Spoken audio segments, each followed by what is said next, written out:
कहानी की शुरुआत होती है साल 2008 से, जिस वक्त एक बहुत ही खतरनाक वायरस ने हाहाकार मचा रखा था। इस वायरस का नाम था रीपर वायरस। ये इतना जानलेवा था कि जब भी कोई इंसान इस वायरस से इन्फेक्टेड होता तो तुरंत उसकी बॉडी का टेम्परेचर तेजी से बढ़ने लगता और फिर उसे खून की उल्टियां होना शुरू हो जाती हैं और कुछ ही सेकंड में ये वायरस उस इंसान की जान ले लेता है। इस वक्त स्कॉटलैंड इस रीपर वायरस की चपेट में आ गया था। ये तेजी से स्कॉटलैंड की हवाओं में फैल रहा था। हर दिन बड़ी संख्या में स्कॉटलैंड के लोग इस वायरस से इन्फेक्टेड होकर अपनी जान गंवा रहे थे। हालात बद से बदतर होते जा रहे थे।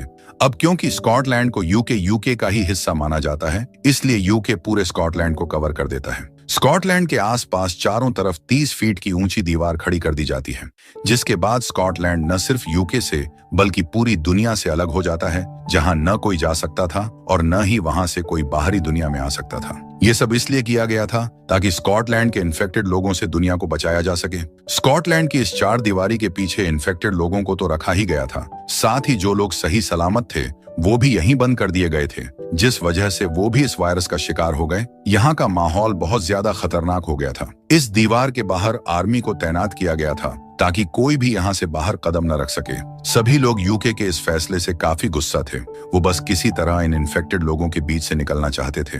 इसी बीच हम एक मदर को देखते हैं जो अपनी छोटी सी बेटी को इस हेल से निकालने की कोशिश में लगी थी। ये आर्मी से भी रिक्वेस्ट करती है कि आप मेरी बेटी को यहाँ से ले जाएं, भले ही मुझे यहाँ छोड़ दें, मेरी बेटी इन्फेक्टेड नहीं है। ये सुन एक आर्मी वाले को इस बच्ची पर दया आ जाती है और ये जल्दी से चॉपर से उतरकर बच्ची को अपने साथ ले जाने के लिए राजी हो जाता है। इतने में ही यहाँ लोगों का झुंड इन्हें मारने के लिए इनकी तरफ आता है, लेकिन आर्मी का चॉपर इस बच्ची को लेकर यहाँ से रवाना हो जाता है और बस उस बच्ची की मदर और एक जवान यही रह जाते हैं जिन्हें लोगों का झुंड मारने लगता है। स्कॉटलैंड में बंद लोगों को वायरस से लड़ने के लिए अकेला छोड़ दिया गया था ना, तो उनके पास दवाई थी ना खाना, इसलिए ये लोग और ज्यादा गुस्सा होते हैं और आपस में मार काट करने लगते हैं।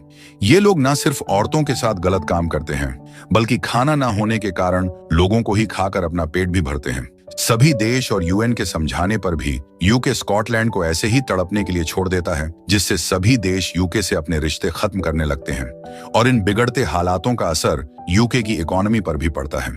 लोग बड़ी संख्या में बेरोजगारी का सामना करते हैं, पर यूके के हालात बहुत ज्यादा खराब हो जाते हैं। इस घटना को 27 साल गुजर जाते हैं और किसी को भी खबर नहीं होती है कि स्कॉटलैंड के लोग जिंदा भी हैं या नहीं। पूरी दुनिया को यही लग रहा था कि ये वायरस स्कॉटलैंड से शुरू होकर स्कॉटलैंड में ही खत्म हो गया है, लेकिन ऐसा नहीं था, क्योंकि लंदन में भी कुछ लोग रीपर वायरस से इन्फेक्टेड देखने को मिलते हैं। जिसके बाद यूके के प्राइम मिनिस्टर जॉन एक मीटिंग रखते हैं और ये डिसाइड किया जाता है कि पूरे सेंट्रल यूके में मार्शल लॉ लागू किया जाएगा और लोगों को क्वारंटीन में रखा जाएगा, यानी अगेन स्कॉटलैंड जैसी स्थिति बनने वाली थी। मीटिंग के बाद जॉन और उसका साथी माइकल नेल्सन को स्कॉटलैंड के मौजूदा हालात की कुछ तस्वीरें दिखाते हैं और यहाँ पता चलता है कि अब स्कॉटलैंड में कुछ लोग जिंदा हैं। इस खबर से तीनों काफी हैरान होते हैं और ये समझ जाते हैं कि जरूर वहाँ रीपर वायरस का इलाज है, इसलिए 27 साल बाद भी वहाँ के लोग अब तक जिंदा हैं। इस रीपर वायरस को दुनिया में फैलने से रोकने के लिए प्राइम मिनिस्टर जॉन इस वायरस को किसी भी तरह हासिल करना चाहता था,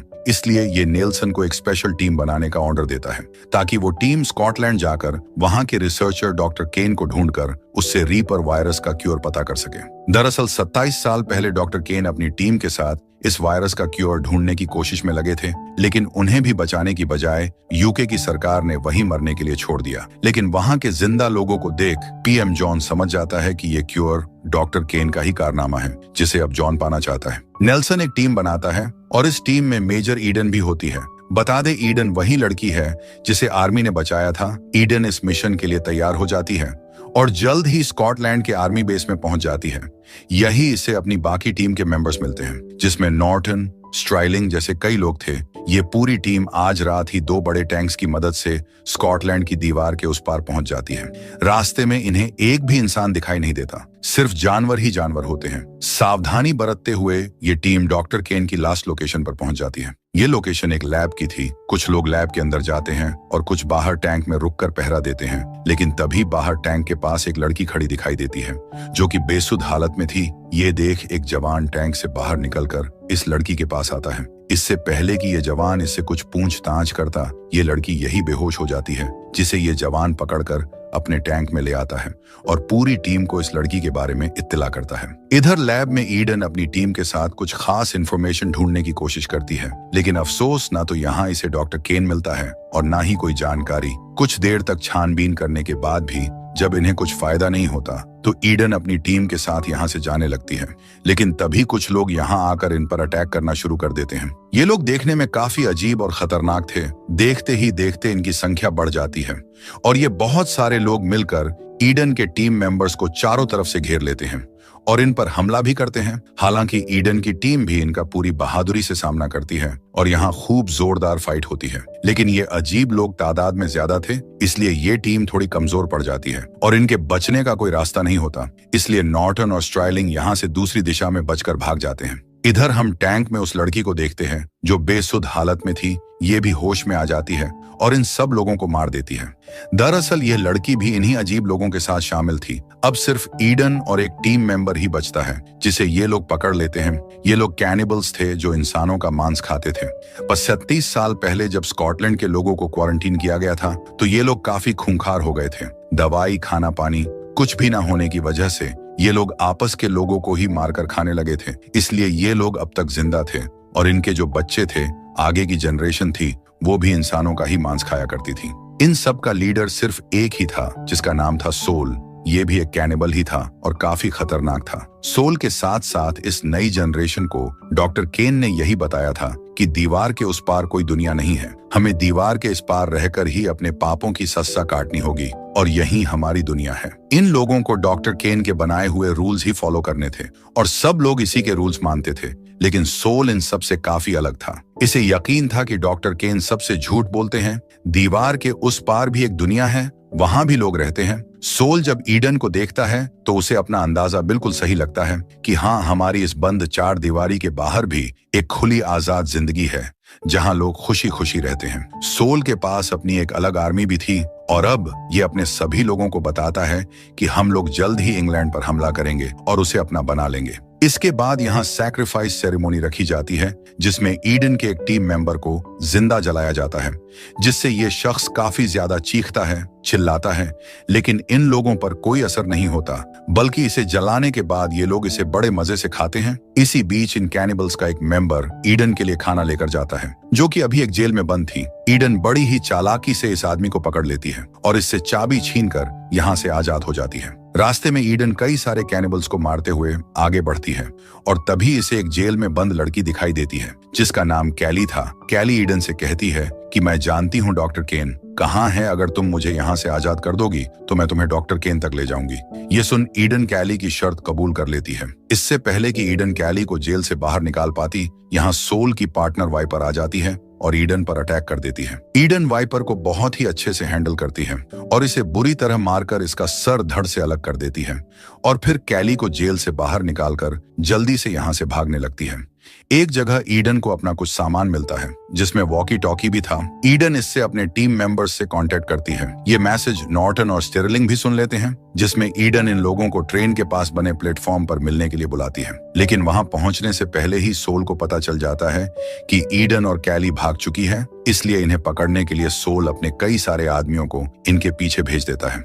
ये लोग हर जगह इन्हें ढूंढने लगते हैं, लेकिन किसी तरह ईडन बचते बचाते एक सेफ प्लेस पर पहुंच जाती है और यहाँ उसे अपनी टीम का एक मेंबर मिलता है। कैली भी ईडन के साथ ही थी, इसलिए ये जल्दी से ट्रेन चालू करने को कहती है। ट्रेन चालू होते ही ईडन के 2 और साथी भी आ जाते हैं और यहीं सोल भी अपने आदमियों के साथ पहुंच जाता है। ईडन अपने साथियों को बचाने के लिए खुद ट्रेन से उतर जाती है और इन दोनों को बचाकर जल्दी से ट्रेन में चढ़ जाती है। इधर सोल और उसके आदमी इनके पीछे भागते ही रह जाते हैं, लेकिन ट्रेन ईडन और उसकी टीम को लेकर बहुत दूर चली जाती है। यानी अब ये लोग सोल के चंगुल से आजाद हो गए थे। ये देख सोल को काफी ज्यादा गुस्सा आता है, लेकिन वो कुछ कर नहीं पाता, इसलिए अपने ही एक आदमी को गुस्से में मारने लगता है। वहीं हम दूसरी तरफ ट्रेन को देखते हैं जिसमें कैली भी थी। कैली इन सबको बताती है कि सोल मेरा ही भाई है और हम दोनों डॉक्टर केन के ही बच्चे हैं। कैली आगे बताती है कि केन यहाँ का लीडर बनना चाहता था, इसलिए वो यहाँ मौजूद सभी लोगों को मार्शल लॉ फॉलो करने के लिए कहता था, लेकिन सोल ने केन की बात नहीं मानी और केन से अलग होकर अपनी एक अलग आर्मी तैयार की। इधर हम लंदन के एक शहर का सीन देखते हैं जहाँ रीपर वायरस बहुत तेजी से फैल रहा था। लोग मारे जा रहे थे और सभी बड़े बड़े लोग, politician, even prime minister John भी यहाँ से भागने की कोशिश कर रहे थे। लेकिन तभी इनके ऑफिस में कुछ इन्फेक्टेड लोग आकर अटैक कर देते हैं और इसी लड़ाई में एक इन्फेक्टेड इंसान का खून पीएम जॉन के पूरे शरीर पर लग जाता है। ये देख माइकल यानी जॉन का सबसे खास आदमी उन्हें सबसे अलग रखने के लिए कहता है। जॉन को लग रहा था कि अब उसकी हालात भी बाकी इन्फेक्टेड लोगों की तरह हो जाएगी और अभी तक इसका क्योर भी नहीं मिला था, इसलिए ये खुद को ही शूट कर मार डालता है। जॉन के मरने के बाद माइकल पीएम की कुर्सी संभालता है। माइकल काफी सेल्फिश इंसान था। वो इस खराब सिचुएशन से भी फायदा उठाने के बारे में सोचता है क्योंकि अब पावर उसके हाथ में ही थी। इधर हम ईडन और उसकी टीम को देखते हैं जो ट्रेन से एक खास लोकेशन पर आ जाते हैं। जंगल के रास्ते में कुछ सैनिक घोड़े पर सवार होकर इनकी तरफ आते हैं और इन पर हमला कर देते हैं। ये सभी सैनिक इन सभी लोगों को रस्सियों से बांधकर अपने साथ ले जाने लगते हैं और कुछ दूर चलने पर इन्हें एक कासल दिखाई देता है जिसमें ईडन और टीम को अंदर ले जाया जाता है। यहाँ का माहौल मध्य युग के समय की झलक पेश कर रहा था। यहाँ के लोगों का पहनावा, रहन सहन, घोड़े वगैरह सब मध्य युग की याद दिला रहे थे। ये सब देख ईडन काफी ज्यादा हैरान होती है और ये हैरानी तब और ज्यादा बढ़ जाती है जब ईडन और बाकी टीम मेंबर्स को पता चलता है कि इन सब का राजा कोई और नहीं बल्कि डॉक्टर केन ही है।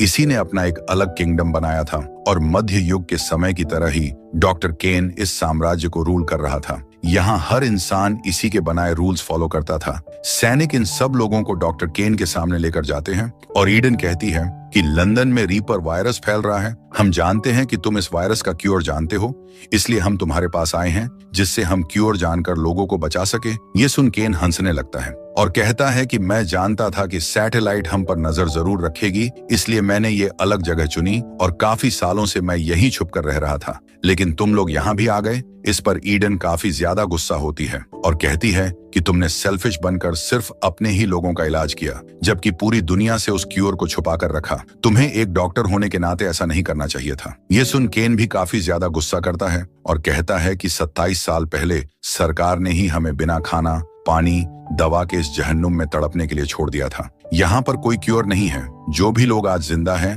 वो बस अपनी मजबूत इम्यूनिटी की वजह से ही है। इतना बताकर डॉक्टर केन इन सभी लोगों को जेल में ले जाने का ऑर्डर देता है और सब लोगों को बंद कर दिया जाता है। इन सभी लोगों को अगले दिन सजा सुनाई जाने वाली थी, लेकिन इससे पहले डॉक्टर केन ईडन से मिलने के लिए आता है और पूछता है कि बाहर की दुनिया कैसी है। इस पर ईडन बताती है कि सिर्फ समय बदला है, बाकी सब वैसा ही है जैसा तुमने आखिरी बार देखा था। ईडन केन से इस राज्य के बारे में पूछती है। तब डॉक्टर केन बताता है कि जिस दिन सरकार ने दरवाजे बंद किए, वॉल खड़ी की, उस वक्त मेरी फैमिली मुझसे अलग हो गई और तभी मैंने फैसला कर लिया कि अब मैं किसी दूसरे के बारे में नहीं सोचूंगा। इसके बाद सजा का दिन आ जाता है जिसमें डॉक्टर केन अपने एक सबसे ताकतवर सिपाही की लड़ाई ईडन से करवाता है। ईडन भी इसका डटकर सामना करती है। इधर हम ईडन के टीम मेंबर्स को देखते हैं जो जेल से बाहर निकल आए थे। ये जब यहाँ से भाग रहे होते हैं तो इन्हें कुछ बॉम्ब्स रखे मिलते हैं जिन्हें देख ये लोग इन बॉम्ब्स की मदद से इस पूरे कासल में ब्लास्ट कर देते हैं और फिर ईडन को बचाकर यहाँ से जाने लगते हैं। इसके बाद ईडन नॉर्टन, स्टिरलिंग, कैली को लेकर यहाँ से घोड़ों पर सवार होकर भाग जाती है। इन लोगों को डॉक्टर केन की सेना भी देख लेती है और इन्हें पकड़ने के लिए इनका पीछा करती है। कुछ दूर चलने पर ईडन को एक अंडरग्राउंड शेल्टर दिखाई देता है जिसे देख ये लोग जल्दी से इसके अंदर चले जाते हैं। ये वही शेल्टर था जो पहले कभी आर्मी का बेस हुआ करता था, लेकिन केन की सेना इनका पीछा करती हुई यहाँ भी पहुंच जाती है और दरवाजा तोड़ने की कोशिश करती है। इधर ईडन को एक ब्रांड न्यू कार और कुछ सैटेलाइट मोबाइल्स मिलते हैं। ये लोग जल्दी से इस कार को स्टार्ट करते हैं और नॉर्टन दरवाजे को बंद करने के लिए वही खड़ा रहता है, लेकिन तभी केन के आदमी दरवाजा तोड़कर यहाँ आ जाते हैं और इन लोगों पर हमला करने लगते हैं जिसमें नॉर्टन अपनी जान गंवा देता है। हालांकि ईडन नॉर्टन को अकेला छोड़कर जाना नहीं चाहती थी, लेकिन अपनी जान बचाने के लिए वो जल्दी से कार लेकर स्टिरलिंग के साथ यहाँ से चली जाती है। रास्ते में ईडन सैटेलाइट फोन की मदद से पीएम माइकल को कॉल करती है और बताती है कि क्योर अब हमारे पास है, इसलिए जल्दी से हमें ट्रैक करके यहाँ से रेस्क्यू कर लो। माइकल भी इनको हेल्प भेजने के लिए तैयार हो जाता है, पर रास्ते में सोल अपने आदमियों के साथ इनका पीछा करता है और इनकी कार पर लगातार अटैक करता रहता है और फिर मौका मिलते ही ईडन की कार में घुसकर उसे मारने की कोशिश करता है, लेकिन ईडन जल्दी से सोल को ही कार से बाहर फेंककर अपनी जान बचा लेती है। पर सोल हार नहीं मानता और दोबारा कार के ऊपर चढ़ जाता है। तभी सामने एक बस दिखाई देती है जिसमें जोरदार धमाका होता है।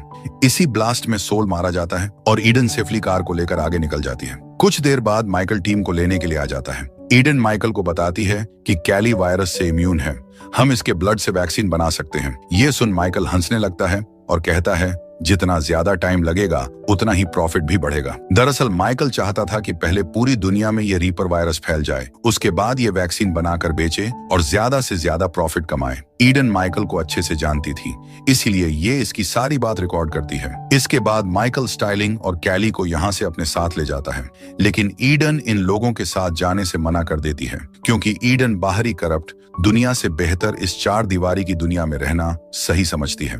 इसके बाद ईडन अपने पुराने घर जाकर अपनी माँ की तलाश करती है, लेकिन उसे यहाँ कोई भी नहीं मिलता। ईडन अपनी माँ की फोटो को देखकर उन्हें याद करते हुए रोने लगती है और तभी यहाँ नेल्सन आ जाता है। ईडन नेल्सन को माइकल की रिकॉर्डिंग क्लिप देती है, जिससे माइकल का असली चेहरा सबके सामने आ सके।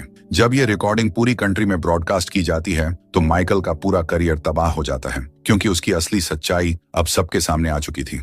इसके बाद हम ईडन को देखते हैं, जो निडर होकर एक बेखौफ लीडर की तरह सोल का कटा हुआ सर लेकर उसकी आर्मी के पास जाती है और कहती है, अगर तुम इंसानों की जान के इतने ही भूखे हो तो अपने लीडर के सर को खा लो। ये सुन सभी आर्मी के लोग ईडन की बहादुरी देख उसे चीयर करते हैं और ईडन को ही अपना नया लीडर भी मान लेते हैं, और यही इस मूवी का दी एंड हो जाता है। तो कैसी लगी आपको ये इंटरेस्टिंग मूवी? कमेंट सेक्शन में लिखकर जरूर बताएं। अगर आपको वीडियो अच्छी लगी हो तो इसे लाइक और अपने दोस्तों के साथ शेयर जरूर करें।